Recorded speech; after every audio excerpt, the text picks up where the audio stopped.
Welcome to Learning English, a daily 30-minute program from the Voice of America. I'm Jonathan Evans. And I'm Ashley Thompson.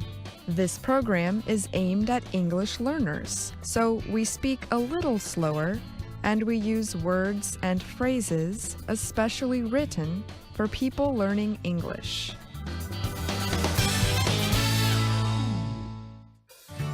Today on the program, you will hear from Susan Shand, Brian Lynn, and Pete Musto.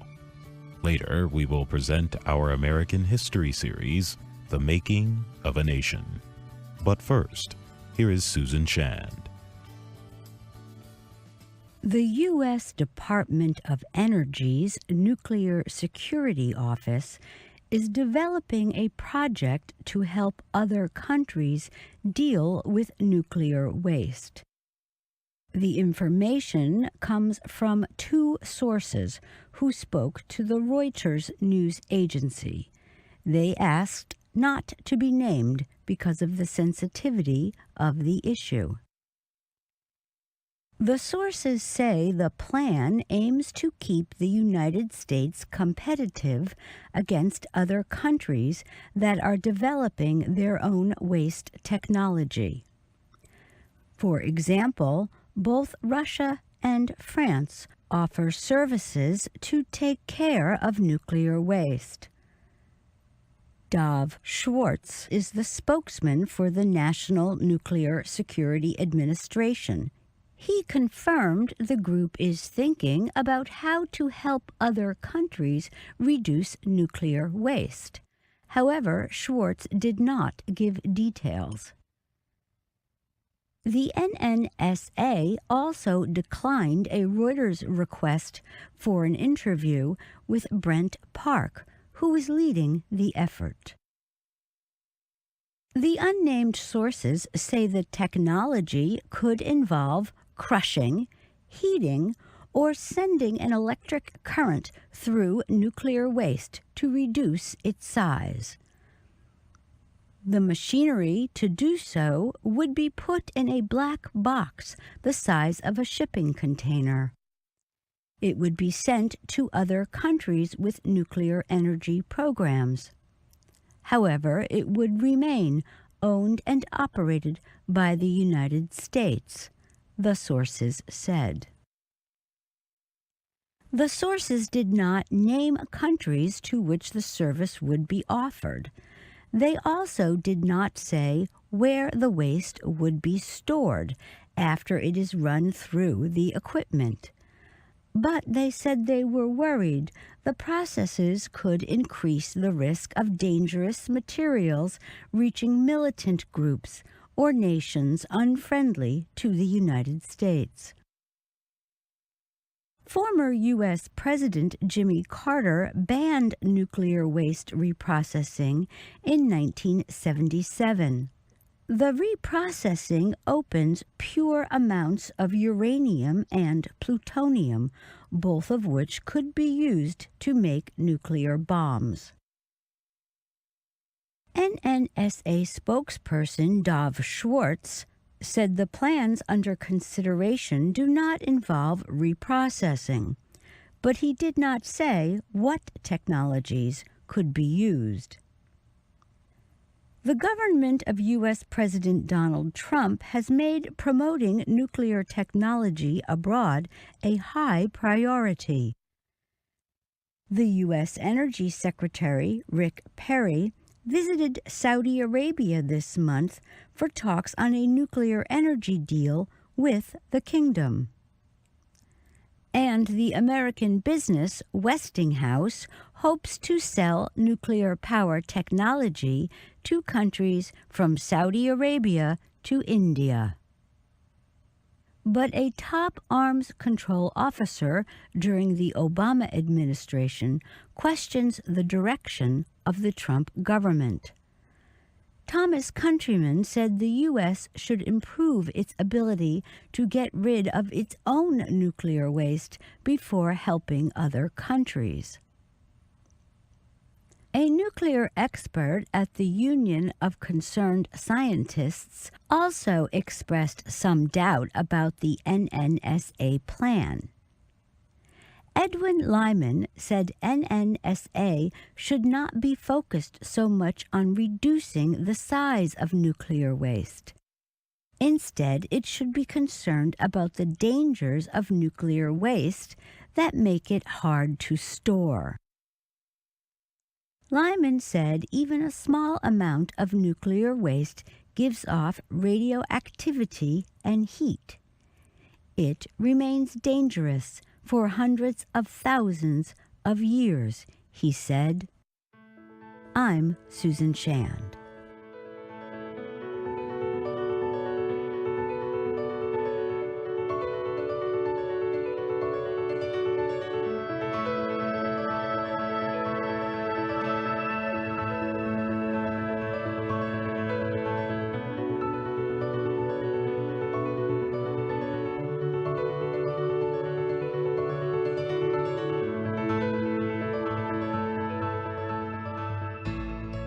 You might have heard of a whisperer, a person who has special skills to calm and train animals. Some of the most well-known whisperers work with horses or dogs.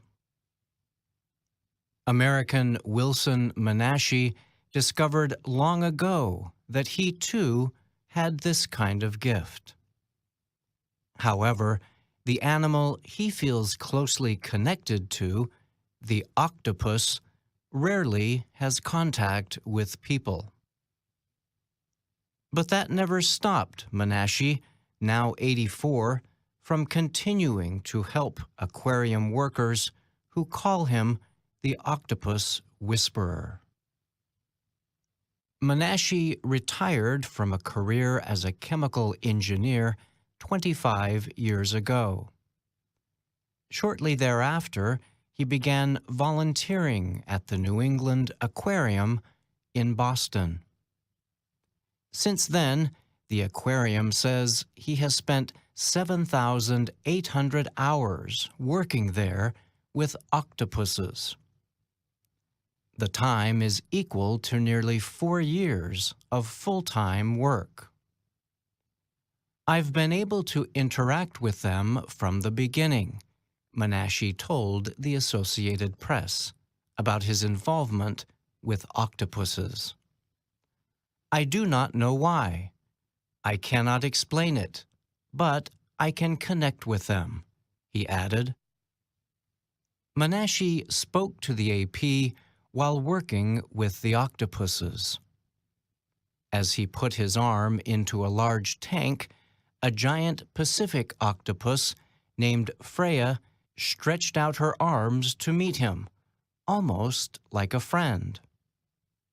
Freya immediately began putting some of her 2,240 suction cups onto Menashe's arm. An octopus uses the suction cups to taste and smell as it gathers information about its surroundings and other living things. She's just contacting me and she's saying, "You come to me," Menashe says of Freya. The 3-year-old octopus weighs about 18 kilograms. Her arms stretch about 4 meters in length and contain enough strength to kill sharks and other enemies. But the interaction at the aquarium shows Menashe's special skills dealing with such dangerous sea animals. Looking happy and playful, he keeps touching the octopus. He explains to the AP the sea creatures have left lifelong impressions on him. But along with that, the octopuses also leave physical marks. I will come back home sometimes with hickeys all over my arm and my neck, he said. He is asked how he explains such marks to his wife. Not too difficult when you have about 10 or 15 marks next to each other, he answers. It did not take much. She also knew where I was, anyway. Bill Murphy works at the aquarium. He told the AP Menashe's eye for detail, patience, and willingness to experiment makes him the perfect octopus whisperer. Every octopus is different, so then you can't use the same rules for every octopus, Murphy said. You need to change it up, and Wilson does that. Menashe says spending time with octopuses and other animals has given his life a whole new purpose in retirement. Just being here has been, to me, a lifesaver, he said. Gave me something to do, gave me different interests, and showed me the world is a wonderful place to be, he added. I'm Brian Lynn.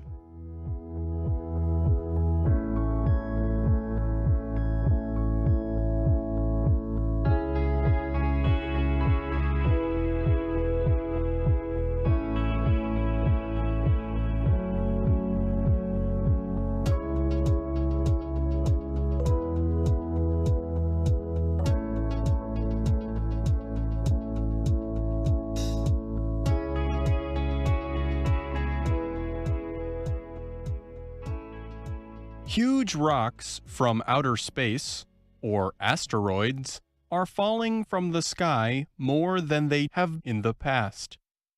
But there is no need to worry. A new study has shown that for the past 290 million years, large asteroids have been crashing into Earth more than twice as often as they did in the 700 million years before that. The journal Science published the study in January. But even with the increased crash rate, asteroids still only hit Earth every million or few million years. The United States Space Agency NASA lists its observation of large space rocks that could crash into Earth. It shows no major threats coming soon. The biggest known risk is a 1.3 kilometer wide asteroid with a 99.988% chance that it will miss Earth when it passes by in 861 years. University of Toronto scientist Sarah Mazrui led the study. She told the Associated Press she is not worried about asteroids hitting Earth because they are such rare events. It's just a game of probabilities, she said. Mazrui worked with researchers in Britain and the US on the study. Together, they gathered a list of the large marks that asteroids leave on planets and other objects, also known as impact craters. Researchers looked at impact craters on Earth and its moon that were larger than 20 kilometers wide. It takes an 800-meter wide space rock to create a hole that large. They also estimated the dates of the craters. The team counted 29 craters that were less than 290 million years old, and they found 9 from between 291 million years and 650 million years ago. Rebecca Gent, another University of Toronto scientist, also worked on the study. She noted that we can see relatively few big craters on the Earth's surface because the planet is more than 70% ocean.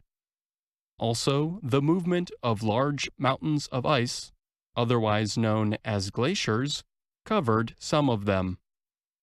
The team estimated that there were 260 space crashes on Earth in the last 290 million years, and that crash rate is 2.6 times more than the 700 million years before then. Since glaciers mostly covered older craters, the scientists studied craters on the Moon to estimate the age of those between 650 million and 1 billion years old on Earth. The Moon is close enough to the Earth to be in the same path of the asteroids, and its craters last longer. So what happened nearly 300 million years ago? Perhaps an asteroid family was broken up in the asteroid belt, Mazrui suggested. The space rocks then headed toward the Earth and Moon, Ghent added. The planet then got a few more hits because it is a bigger target and has higher gravity. Other scientists are divided about the team's research. Earth scientist Jay Malash at Purdue University said he found the number of craters too small to prove any major point. But Harvard University's Avi Loeb agreed with the team's findings. Modern humans might not have existed without major extinctions from space rocks, Loeb wrote in an email.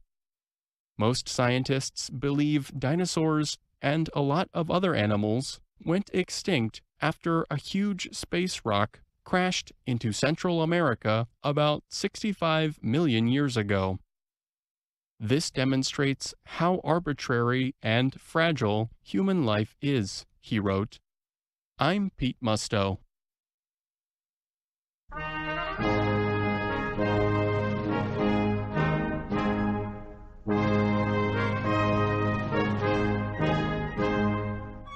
Welcome to The Making of a Nation, American History in VOA Special English. Throughout most of the 1850s, war was a continual threat between the North and the South over the issue of slavery. Then, in the autumn of 1859, the crisis seemed to calm. Anti-slavery extremists governed only a few states of the North, and pro-slavery extremists held power in only a few states of the Deep South. There had been elections in most of the northern and southern states. Voters had rejected candidates with extremist ideas and elected moderates instead. The public saw the elections as a sign of hope that reasonable people might find a way to settle the bitter dispute over slavery. But these hopes fell apart on October 17th, 1859. That day brought the news that a group of abolitionists had attacked the town of Harper's Ferry. The town was then part of Virginia. Today, it is part of West Virginia. Now, Jack Moyles and Harry Monroe continue our story. The attack was led by John Brown, an old anti-slavery extremist.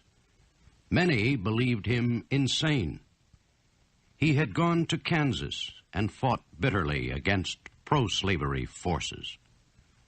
Once, to answer an attack on the town of Lawrence, Brown and his men pulled 5 men and boys from their homes and murdered them. The wife of one of the men said Brown told her, "If a man stands between me and what I believe to be right, I will take his life as coolly as I would eat my breakfast." Brown lost a son in a pro-slavery attack on his home at Osawatomie, Kansas. Brown and his friends were forced to flee. They watched as the pro-slavery men burned the town. Brown shook with grief and anger.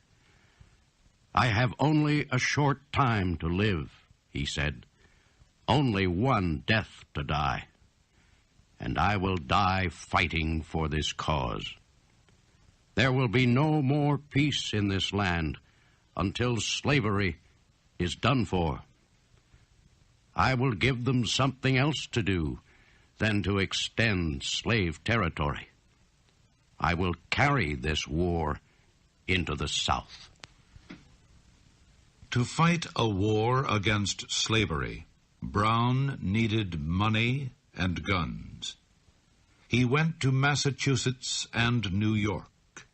He spoke at town meetings and met privately with abolitionist leaders. In these private talks, Brown said it was too late to settle the slave question through politics or any other peaceful way. He said the only answer was a slave rebellion. It would be bloody, Brown said, and this was terrible. But slavery itself was a terrible wrong, the same as murder. Only blood, he said, would wash away the wrongs of slavery. Brown said God meant for him to begin this rebellion by invading Virginia with a military force he already was organizing. Brown said even if the rebellion failed, it would probably lead to a civil war between North and South. In such a war, he said, the North would break the chains of the black man on the battlefield. Brown won the support of a group of abolitionist leaders. They formed a secret committee and called themselves the Secret Six. They agreed to advise Brown and, more importantly, to raise $1,000 for him. From New England, Brown went to Chatham, Canada. He went there for a secret convention he had called to form a revolutionary government.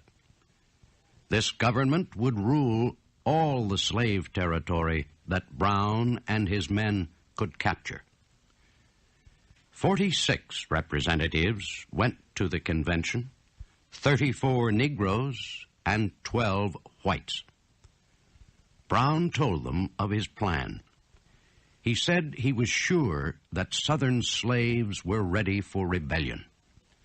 He said they would rise up at the first sign of a leader who wished to break their chains. But what if troops are brought against you? One man asked. Brown answered that his men would fight in the mountains, where a small force could stop a much larger one. He said his men would be well trained in mountain fighting. Brown said he expected his small force to grow much larger. He would invite the slaves he freed to join his army, and he said he thought that all the free Negroes of the North would come to fight slavery with him. The representatives approved Brown's constitution, and they named him Commander-in-Chief. Brown had decided to strike at Harper's Ferry, a town of about 2,500 people.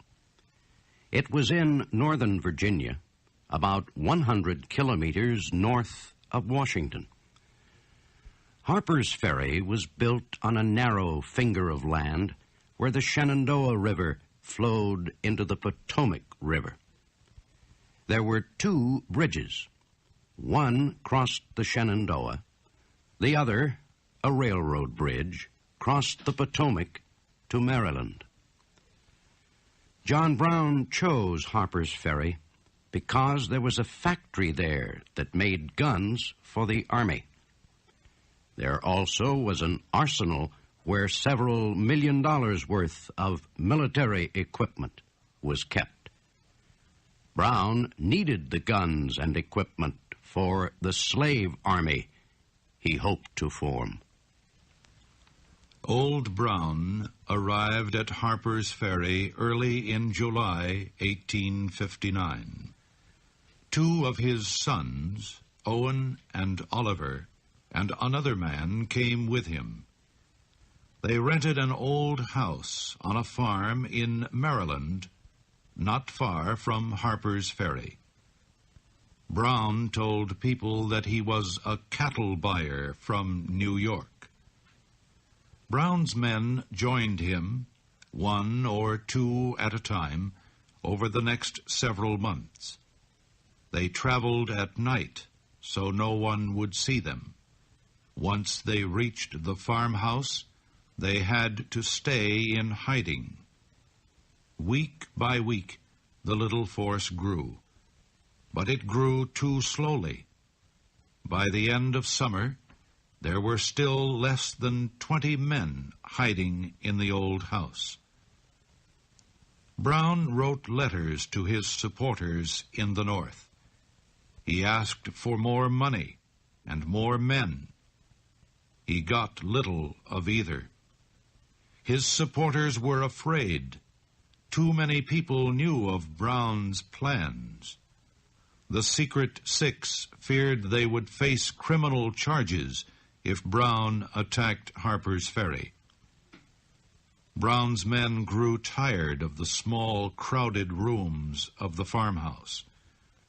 Brown knew he must act soon, or his young men would begin leaving.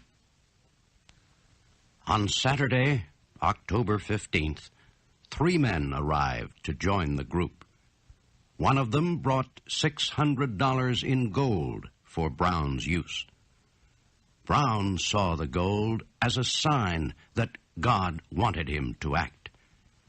He told his men they would strike the next night. Brown held religious services Sunday morning and prayed for God to help him free the slaves.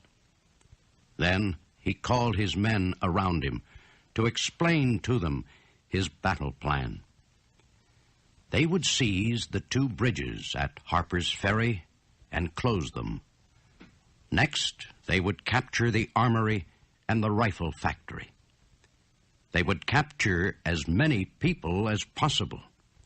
They would use the people as hostages for protection against any soldiers that might be sent against them. The army had no men near Harper's Ferry. Brown believed he would have all the time he needed. He believed his only opposition might be local groups of militia. He did not fear these civilian soldiers. The old man thought he and his men could hold Harper's Ferry until slaves in the area rebelled and joined them. Brown knew that Maryland and Western Virginia were full of people opposed to slavery. He expected many of them to come to his aid. The 22 men rested until dark, listening to rain hit the roof of the farmhouse. About 8 o'clock, Brown called his group. "Men," he said, "get your weapons. We are going to the ferry." A wagon was brought out and a horse tied to it. In the wagon were a few tools and some extra guns. Brown climbed into the wagon and started it toward town. 2 of his men stepped out in front of the wagon, leading the way. The others walked behind. It was a dark and cold night. A light rain was falling. There was no one else on the road. After a time, they reached the high ground above the Potomac. Below them, across the river, lay the town of Harper's Ferry.